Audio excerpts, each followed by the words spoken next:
अस्सलाम वालेकुम, मैं नाम महफूज खान पाचा। आज मैं आपको कुछ जोक शेयर करूंगी क्योंकि किसी को हंसाना भी एक नेकी का काम है। और अगर आप इस वीडियो के दौरान किसी को हंसते देख लें तो आप अल्लाह का अल्लाह उसमें पढ़ी।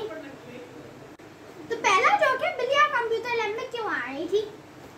क्योंकि कंप्यूटर लैब में बहुत सारे माउस थे। दूसरा जोक है, कंप्यूटर को खांसी क्यों आ रही थी? आप सोच रहे होंगे कंप्यूटर को वायरस लग गया था। नहीं, क्योंकि कंप्यूटर ने गलत सॉफ्टवेयर निकल दिया था। तीसरा जोक क्या, वो कौन सी कार है जो कट कहती है? आई एम वंडर्ड, हैरान। अगला है, परिंदा एक टांग उठा के क्यों सोता है? क्योंकि अगर दूसरी उठाएगा तो गिर जाएगा। एक चींटी चीनी के पास से गुजर के चीनी क्यों नहीं खाई? क्योंकि उसको शुगर थी। किताब ने लाइब्रेरी में क्या कहा?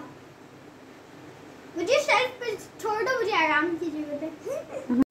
मैंने एक एक्टिविटी सोची, आप होंडो को बिना टच किए कोका कोला 5 बार के मैं वेट कर रही हूँ। अब नॉर्मली कोका कोला का था ना मजेदार। अदा कल्ला सुनना का। अगर आप इस वीडियो के बाद किसी को भी हंसते देख ले तो आप अदा कल्ला सुनना का। अल्लाह हाफिज।